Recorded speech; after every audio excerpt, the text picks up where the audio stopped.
Hi there! Welcome to another Assemble This video. Today I'm creating a fun and easy interactive card with a sweet little peekaboo surprise inside, featuring this adorable bunny from Unity Stamp Company for a super easy to create pocket card. So let's get started and assemble this card. First up, I have the little flowers stamped from the Oops-a-Daisy Bunny stamp set from Unity. I stamped them 4 times on some Hammermill cardstock. I'm just going to set those aside and work on the bunny that I also stamped on the same cardstock. I like to use Gina K amalgam ink or Memento ink when I'm doing Copic coloring. For the bunny, I'm just using some warm grays in W1, W3, and W4. Real simple. I'm keeping his belly white, kind of the center of his forehead light, and then his paws will be white and his muzzle will be light in color as well. I started out with W4 and made all my corners and shadow points the darkest. Came in with a little bit of the W3 to extend out that dark area. And then at the end, I come in with W1 and I'll blend everything together. That's my usual method for coloring, is to start with my darkest areas first and then work to my light. And then when I'm done with the overall blend, I'll kind of look and see where I need to come back in with that W4 and add a hint more shadow. And that's everywhere that's at the points, like at the tops of his ears, at the tops of his nose, under his chin. Those are all areas that are darker in person. Anything that sits below something else is going to be darker, and then that just kind of adds and builds up the dimension in your colored image. For his nose and his ears, I'm using R21. The ears, I'm just doing the tips and flicking that marker out, and then I'll blend it with the W1. And then here he is all colored in. For the flowers, I just picked colors that matched my pattern paper that I'll be using, called Where Little Gardens Grow by Unity. All those colors will be listed on my blog. This is just some really quick coloring where I'm picking 2 colors from my palette and coloring in those flowers.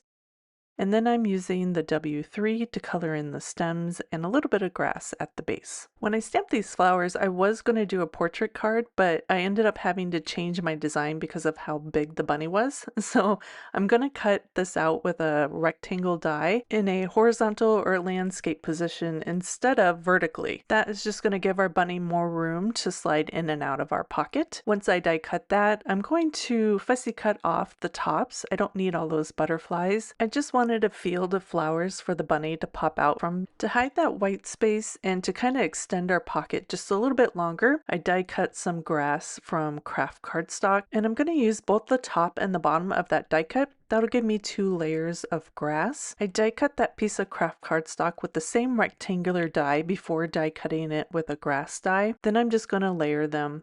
The bottom one is going to be just a little bit below, and I'm seeing how far up I want that kind of pocket to be. I just want to make sure it goes down far enough that the bunny will be hidden behind those flowers. Then I'm just going to lift up the edges of that grass to give it a little bit of dimension. Now we need to create our pocket. I'm going to use some thin foam tape at the bottom and then on either side of the pocket. You want to make sure that it does extend all the way up to the tops of those flowers so your pocket doesn't sink in the middle. Then I'm going to remove that backing and place that right in the center of my scallop rectangle. To create a tab to pull the bunny out with, I die cut this oval shape from some white cardstock, and then I'm going to add this cute little heart button die to the top. I just marked where my holes were and then used a hole punch to punch those out.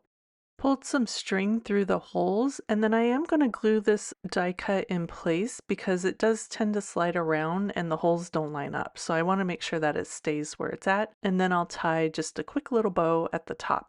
And this is going to indicate that the person needs to pull out something from behind those flowers. I just thought it'd be a cute little addition. If you have words, something like pull, that you could stamp at the top, you could do that instead. Just going to glue our little bunny down at the bottom. I want to make sure that the tab shows enough at the top and that the bunny is still hidden behind those flowers. So I'm just kind of lining that up, and then there's just a little bit at the top to peek out so that the person knows that they need to pull them out. Stamped out my sentiment and then die cut that with a rectangular stitch sentiment die. Then I'm just going to pop that up in the front here right in the grass, and that finishes off our card. I just love the color colors of the pattern paper and the flowers in this card. And how cute is that bunny just peekabooing his way out from behind the flowers to go with that perfect peekaboo guess who sentiment. That little tag is also maybe a cute keepsake for a bookmark. As always, supplies will be listed below in the description of this video and at my blog, dahlhouse-designs.com. If you have any questions or a sweet comment, post below.